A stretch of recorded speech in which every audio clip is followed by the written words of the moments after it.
Greetings all, this is Hairy Nick. And this is a less hairy Justin. Welcome back to Brewing With, a series where we take a look at some upcoming X-Wing upgrade cards, maybe a pilot here and there, and talk about what it's going to do potentially to the X-Wing meta. Yeah. This time we're talking about Plasma Torpedoes. Yes, so this is a card that already has existed in the game and made a lot of waves when it came out in first edition. It came out with the K-Wing originally. Yeah. Indeed, there's K-Wing art on it, so that's not surprising. K-Wing was also with the Punishing one, TIE Punisher, and the Kimagila. Yes, indeed. Kimagila was towards the end, wasn't it? Yeah, it was. The last few releases. It was an interesting option, the Kimagila, but a lot of things were very busted by that stage, so the more fairer cards... even though I'd say fair, I mean, Plasma Torpedoes was very powerful and efficient for what it did. For the cost of 3 points, would be 6 points now, you had a 4 dice attack that would give an extra point of damage after it hit.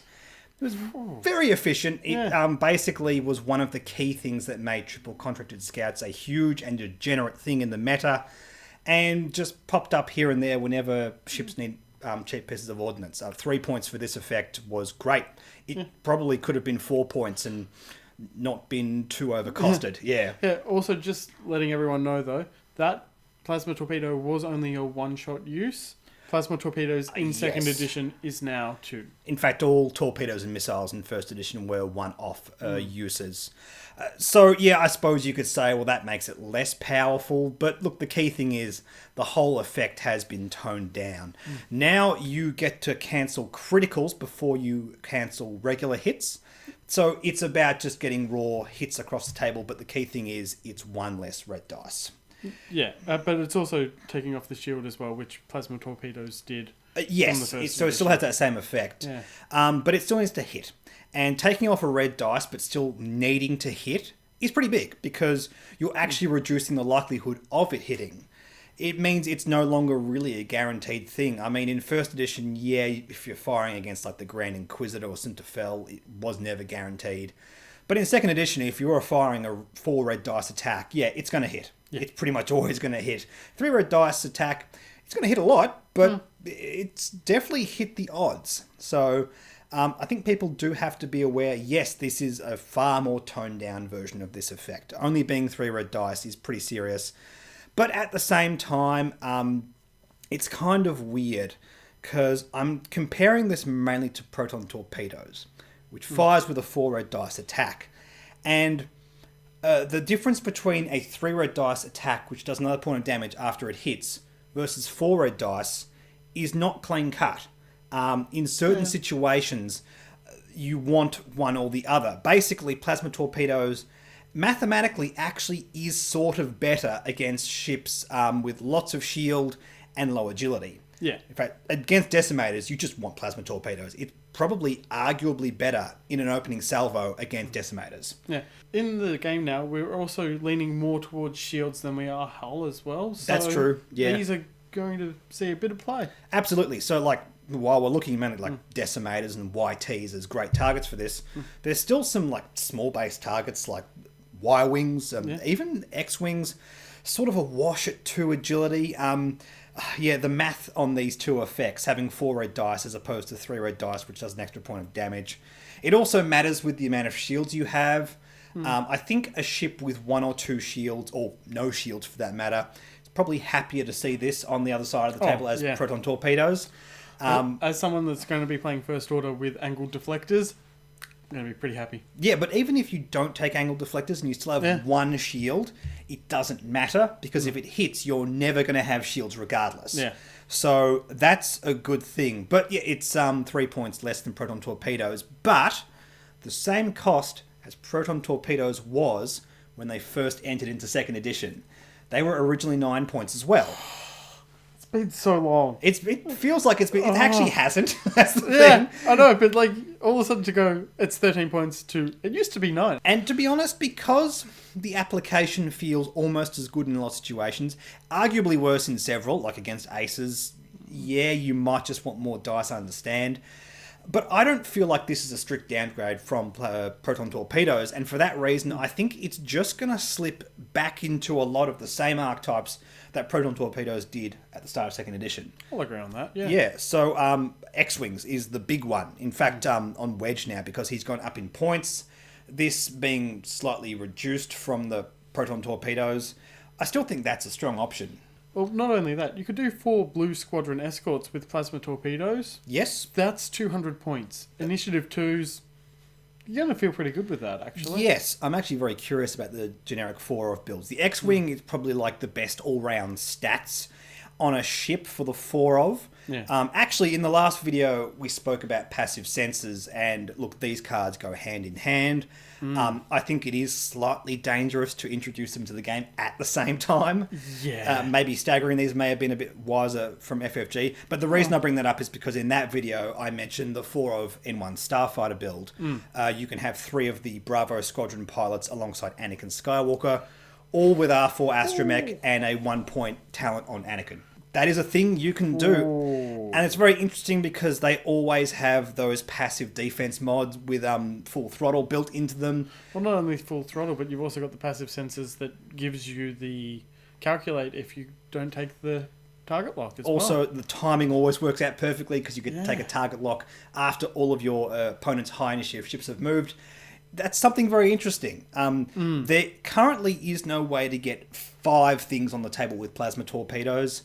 Unless I've missed any hyper... No, sorry, the Sick Fighter can do that, but I'm not convinced. I'm not convinced about that. Oh, by the way, we were talking before, things that traditionally took Proton Torpedoes when second edition first came out are going to be things that are interested in this. But remember, Sick Fighters existed back then. Star Vipers existed back then. They weren't interested in Proton Torpedoes, and I don't think they'll be interested in Plasma Torpedoes now. No. I think that's ultimately a reality. I'm curious about the Auto Blaster with the Sick Fighter. It's a nice, cheap, efficient cannon that's just come out. Yeah. That could be really, really cool. These are key things that I'm looking at. Also, something on the Rebellion we want to have a chat about. Again, yesterday we had a look at passive sensors on the B-Wing. And I didn't go too far into this because, frankly, this is far more a conversation around plasma torpedoes. This is something that we couldn't do at the start of second edition because we didn't have passive sensors. Again, this is a card which might just help enable some of these older ships. And, 3 of these Blue Squadron escorts with passive sensors and plasma torpedoes alongside a carrier for Leia. I don't think it really matters what you put Leia on. The key thing is passive sensors on B-Wings are a little bit awkward. But I did mention the fact that, yes, if we can get Leia alongside them, they can still do like their 1-speed Talon rolls and the tight little K-turns and still be able to take their action and use passive sensors or just barrel roll or take the target lock then and there. I think they're going to be good. Yeah, it's something interesting. I mean, Leia and the B-Wings did go up in cost, so maybe this doesn't feel as great as it would have, but we didn't have passive sensors back then, so yeah. Everything's changing. Everything's changing. Another thing we should also have a chat about is the application on Redline. Yeah. Because Redline... Okay, I actually had the comment in yesterday's video as well. Passive sensors is an interesting thing on Redline because Redline can take the passive sensor action, immediately take a target lock, then calculate as it engages and take another target lock. Oh. It's weird, isn't it? It's weird. I hadn't thought of that. Now, it's not like you can use both of those target locks in the same attack. This comment by this person, they were very, very excited. Sorry, I don't have your name. It'll be on the screen in front of us. But talking about like how you have all these extra dice mods and stuff. Yeah. Remember, Redline already has a lot of agency to just focus target lock anyway, or boost target lock. There's one more thing I want to have a chat about on a different faction, on my beloved Scum faction. Because we just had a nice upgrade to the Jump Master. Well, it got reduced in points and added a gunner. I don't know if it's going to make the ship viable. Well, at least with Dengar, it might make it a bit more viable with the gunner. I've always liked Dengar in second edition because he seems to work with the design of Punishing One. I think he's the main thing that we're looking up in terms of viability. Yes, Contracted Scout with plasma torpedoes is something worth thinking about, but it can't... it doesn't have that enabler like it did in first edition with Deadeye. It doesn't have passive sensors or whatever. Yeah. But Dengar can use his ability to fire torpedoes. It's something he was always able to do, but now with the gunner, now being able to take Greedo as well, I'm kind of curious about this. I kind of want to see you fly this list at least once. Yeah, I do too. And it fits alongside Boba Fett and L3 quite nicely, actually. It hasn't got a bid. Scum list don't need a bid. And this is something that on the Scum faction is pretty nice. Just L3 flying alongside Boba Fett. It's pretty fun. And the fact that we didn't get a points increase on Kira makes me very, very happy with... Boba Fett's come down slightly. It's offset by the increase on trick shot, so maybe we'll consider a different thing instead of trick shot. I just... Gasp, shock, horror. I know. It's hard to hear. However, I honestly do like trick shot on Boba Fett still. Yeah. Even at 4 points. Look, it's not the kind of upgrade you just slap on anything anymore, unfortunately. No. You have to think about it with things like Star Vipers, but on Boba Fett, I'm still happy to take it. Like, things like Predator and Marksmanship, it needs bullseye firing arc shots. He's got a forward and backward arc. It's doesn't work as well. Well, it's not out of the question. I like Marksmanship. I do like Fearless as well now. It's interesting, although Fearless on Dengar is fun.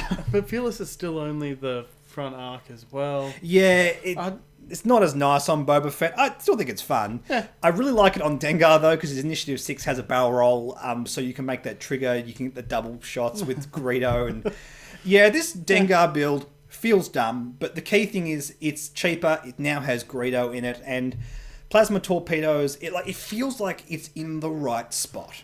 Protons at 9 points, yeah, that was a bit too good. It saw all the meta play in terms of ordnance. Definitely, yeah. And I think Plasma is not strictly, most of the time a bit worse, but that's okay. I feel like it's just good. Yeah. It's just what a 9-point torpedo should look like.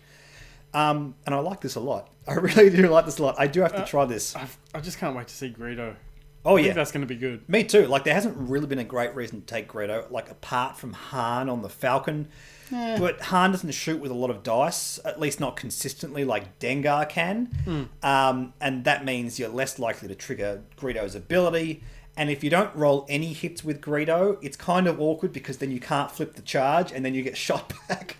Then you're feeling bad all of a sudden. And like with Greedo and like R5PA, just be careful because you might just blow yourself up. But that's half the fun of flying the Scum faction. I was going to go, and then that's why I feel good about versing a Scum list. Absolutely. It's a lot of firepower, but that's okay. Look, that's okay. It's a lot of fun. And I think, there are these key things that Plasma Torpedoes enable. Look, I'm sure there's plenty more.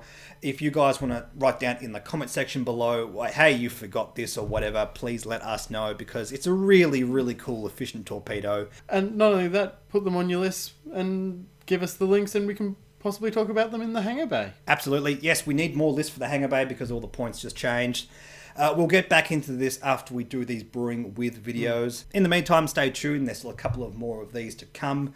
Don't forget to like and subscribe. Like us on Facebook, follow us on Twitter and Reddit, and please, above all else, consider supporting the Patreon. It's pretty big in terms of helping push this channel forward. It's definitely keeping the lights on the channel. And in terms of these Brewing with videos, the hangar bay, everything, it's a great place for us to have a chat. We have a patron Discord where we discuss these things with the patrons. And thank you so much, of course, to all of the existing patrons. We'll catch you guys in the next video. Bye.